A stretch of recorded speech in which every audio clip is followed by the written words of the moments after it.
এমন একজনের কথা ভাবা যাক যাকে সবাই শুধু না বলেছে, কিন্তু সেই নাগুলোই তাকে বানিয়ে দিয়েছে বিলিয়নেয়ার। হ্যাঁ, আজ আমরা কথা বলবো জ্যাক মাকে নিয়ে, আর দেখব তার অধ্যাবসায়ের অবিশ্বাস্য শক্তি। আচ্ছা, একটা $200 বিলিয়ন কোম্পানি বানাতে ঠিক কতবার না শুনতে হতে পারে? এই প্রশ্নটা শুনতে হয়তো সহজ, কিন্তু এর মধ্যেই লুকিয়ে আছে জ্যাক মার পুরো জীবনের গল্প, তার হার না মানার গল্প।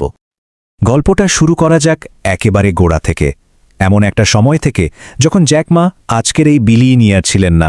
তিনি ছিলেন আমাদের মতোই সাধারণ একজন মানুষ, যাকে কিনা শুধু ব্যর্থতাই দেখতে হয়েছে। পড়াশোনা শেষ করে চাকরির জন্য আবেদন করা শুরু করলেন, আর ভাবুন, একটা দুটো না, একেবারে 30টা আলাদা আলাদা জায়গায় তিনি চাকরির জন্য আবেদন করেন। কিন্তু ফলাফল কি হলো? শূন্য। একটাও চাকরির অফার তিনি পাননি। সব জায়গা থেকে তাকে মুখের ওপর না বলে দেওয়া হয়। সবচেয়ে অবাক করার মতো ঘটনাটা হলো কেএফসিকে নিয়ে। যখন কেএফসি প্রথমবার চীনে আসে, জ্যাক মা সেখানেও চাকরির জন্য যান। মোট 24 জন আবেদন করেছিল, এদের মধ্যে 23 জনেরই চাকরি হয়ে যায়, আর সেই একজন যাকে বাদ দেওয়া হয়েছিল তিনি ছিলেন জ্যাক মা। তো এতবার না শোনার পর তিনি শেষমেশ একটা ইংরেজি শিক্ষকের চাকরি নিলেন। আর তার মাইনে কত ছিল জানেন? মাসে মাত্র $12। ভাবা যায়, ওই টাকা দিয়ে তখন ঠিকমতো চলাই মুশকিল ছিল। কিন্তু কথায় আছে না, প্রত্যেকটা রাতের পরেই সকাল আসে। ঠিক তেমনি জ্যাক মার জীবনেও একটা মোড় আসে। এমন একটা ঘটনা ঘটে যা তার পুরো জীবনটাকেই বদলে দেয়। সময়টা ছিল 1994 সাল। একটা কাজে তিনি আমেরিকাতে যান, আর সেখানেই তার সাথে পরিচয় হয় এমন এক জিনিসের যা তার ভাগ্যটাই পাল্টে দেয়। জিনিসটা হলো ইন্টারনেট। ব্যাপারটা বেশ মজার।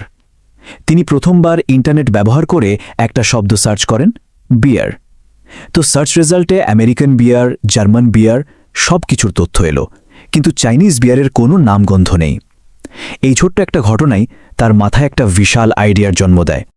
তিনি সাথে সাথে বুঝে গেলেন যে আরে, ইন্টারনেট দুনিয়ায় তো তার দেশ মানে চীনের কোনো অস্তিত্বই নেই। দেশটা টেকনোলজির দিক থেকে কতটা পিছিয়ে। আর ঠিক এই উপলব্ধি থেকেই তার মাথায় আসে সেই যুগান্তকারী আইডিয়াটা। আইডিয়া তো মাথায় এলো, কিন্তু একটা ভালো আইডিয়া থাকলেই তো আর সব হয়ে যায় না, তাই না? এই আইডিয়াটা নিয়ে কাজ করতে গিয়ে তিনি আবারও সেই একই জিনিসের সামনে পড়লেন, প্রত্যাখ্যান। এবার তিনি তার এই ইন্টারনেট কোম্পানির আইডিয়াটা নিয়ে ইনভেস্টরদের কাছে যেতে শুরু করলেন। একজন দুজন না, প্রায় 40 জন আলাদা আলাদা ইনভেস্টরের কাছে তিনি গিয়েছিলেন। আর সবাই তাকে ফিরিয়ে দিচ্ছিল। একজন তো সরাসরি বলেই বসলেন, শোনো জ্যাক, তুমি লোক ভালো, কিন্তু চীনে এই ইন্টারনেট চলবে না। মানে তখনকার দিনে তার আইডিয়াটা মানুষের কাছে এতটাই অবিশ্বাস্য মনে হয়েছিল। এত অপমান, এরপর তো যে কোনো মানুষেরই ভেঙে পড়ার কথা। কিন্তু জ্যাক মা, তিনি তার স্বপ্নের উপর থেকে একটু বিশ্বাস হারাননি, আর এই বিশ্বাসটাই ছিল তার আসল শক্তি। তার একটা খুব বিখ্যাত কথা আছে। তিনি বলতেন, আজকের দিনটা কঠিন, কালকের দিনটা হবে আরও খারাপ, কিন্তু পরশু দিনটা হবে রোদ ঝলমলে। সমস্যা হলো, বেশিরভাগ মানুষ কাল সন্ধেতেই হাল ছেড়ে দেয়। এই দর্শনটাই তাকে ওই কঠিন সময়গুলোতে টিকিয়ে রেখেছিল। শেষ পর্যন্ত 1999 সালে কোনো বড়সড় ইনভেস্টর ছাড়াই তিনি কাজে নেমে পড়লেন।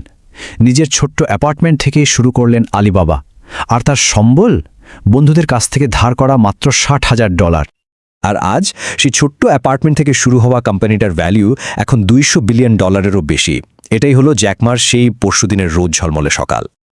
তো জ্যাক মার এই অবিশ্বাস্য জীবন থেকে আমরা আসলে কি শিখতে পারি? এর আসল শিক্ষাটা কি? আসল শিক্ষাটা হলো, নিজের আইডিয়াকে সফল করার জন্য পৃথিবীর সবাইকে বোঝানোর কোনো দরকার নেই। কাজটা হলো শুধু সেই অল্প কয়েকজন মানুষকে খুঁজে বের করা, যারা আইডিয়া এবং আইডিয়ার পেছনের মানুষটার ওপর বিশ্বাস রাখবে। জ্যাক মার গল্পটা আমাদের এটাই দেখায় যে ধৈর্য আর আত্মবিশ্বাস থাকলে অসম্ভবকেও সম্ভব করা যায়। কিন্তু মূল প্রশ্নটা হলো, সেই অল্প কয়েকজন বিশ্বাসী মানুষকে খুঁজে বের করার উপায়টা কি? এটা নিয়ে বরং ভাবা যাক।